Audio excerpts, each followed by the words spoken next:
As we stand here today for the Republicans who will be voting on September 9th, he just told you that he's a proud, lifelong Republican. We have Board of Elections files to show otherwise, but that stated, he's a Democrat-endorsed candidate who just accepted $250,000, is being supported by $250,000 from a top Democratic fundraiser, who demands from his candidates, among other things, that they support gay marriage and a transgender bill that is so extreme you wouldn't believe it. A top Democratic activist is not getting involved in this Republican primary because they're hoping to support his Republican credentials. The reason why I bring that up is because just like when you go to play a sport, the first thing is you figure what team, what side you're going to play on. It's kind of important. In the New York State Assembly, you can either fight with us on the Republican side of the aisle with Jimmy Tedisco and against the corruption and against the tax increases, against the bloated budget, or sit under the thumb and rule of that huge gorilla, an entirely despicable man, Sheldon Silver. To this day, my opponent has still not decided which side. And he stands before you talking about tax reform, the single most important issue to the people in this district. And still, after months of campaigning, does not have a clear objective. Unfunded mandate relief, number one. Number two, the circuit breaker that we just passed could be part of a comprehensive bill. And number three, the most important part, is a property tax cap. I have over 300 bills in the New York State Assembly. I have over 30 bills that I'm prime sponsors on, and over 20 that we've passed with my name on it through the New York State Assembly. The most important bill that I'm a co-sponsor on is a property tax cap bill in the Assembly that before us in the Assembly, and yes, here in this district, we began to push the property tax cap bill, wasn't gaining steam. Massachusetts instituted Proposition 2.5. They were called Taxachusetts in the 1980s and had that dubious honor that we have today, being number one in the nation overall tax burden. They instituted Proposition 2.5, which was a 2.5 cap, and they're now number 23 in overall tax burden, and their educational rankings have increased. When you show up to Albany, you should have a plan. I do.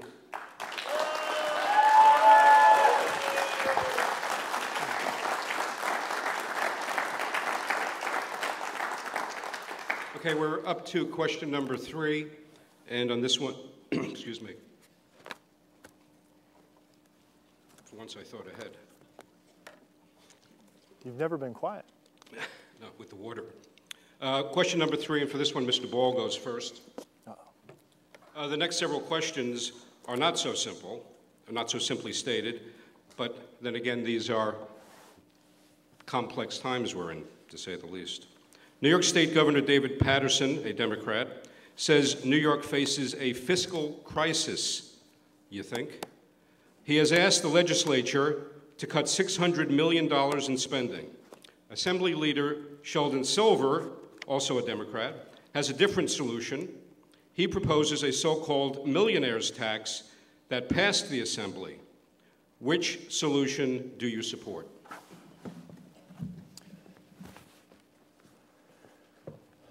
Recently, there have been mailers sent out that state that I voted against the STAR program, I voted against various initiatives.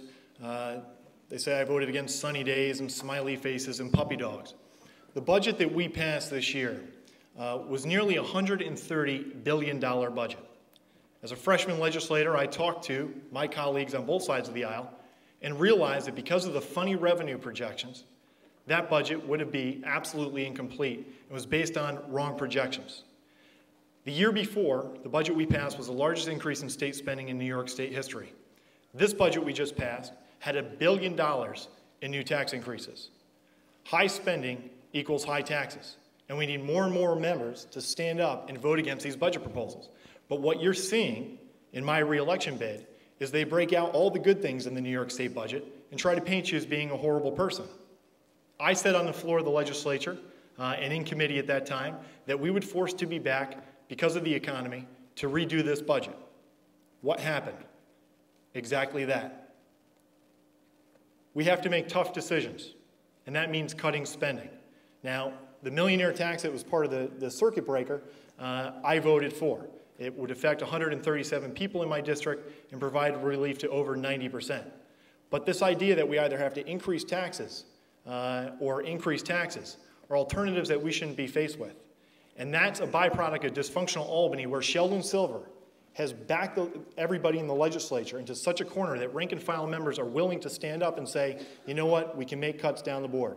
There's no reason why in the vast majority of programs in the New York State budget, we can't make an across-the-board 3 to 4% cut and have real savings in the billions of dollars throughout the state. Families in my district and throughout this state are forced to tighten their belt. They're forced to make tough decisions, and the only people not making tough decisions today are legislators who are spending like drunken sailors. But like I've said before, the difference between legislators and sailors spend their own money.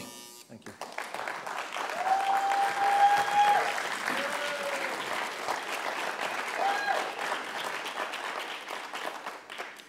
How many people in this room are from the Yorktown Taxpayers Reform Group? I don't know exactly what. How many times have you heard Mr. Ball guarantee you that he would never vote for a tax increase as long as he served in the New York State Assembly?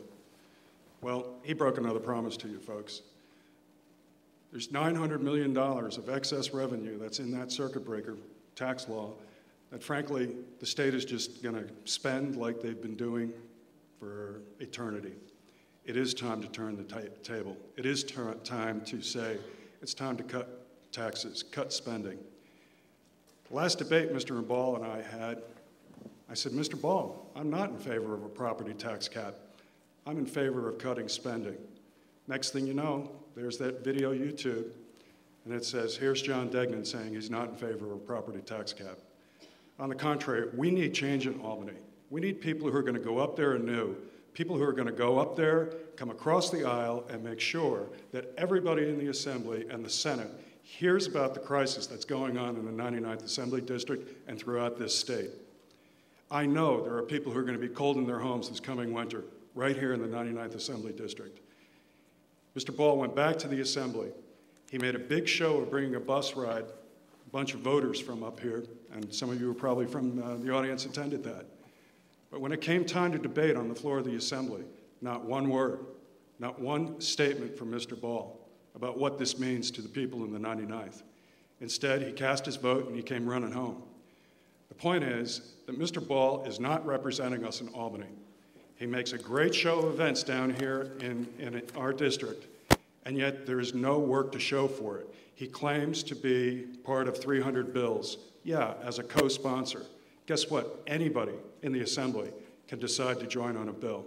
Mr. Ball has not passed one single prime-sponsored bill in his time in office. Check the record.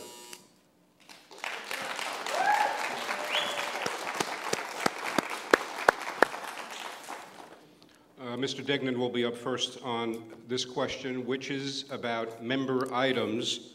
And just to clarify, a member item, which its detractors call pork, is the process where legislators bring money back to their districts for special interest projects that are initiated by constituents.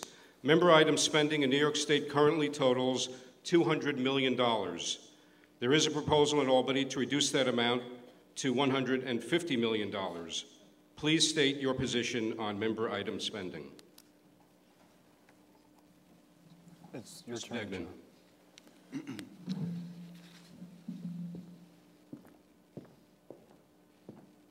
Depending on when you're looking at the New York State budget, we're somewhere between 120 and $130 billion. $200 million is a small percentage on that, but it is still a ton of money.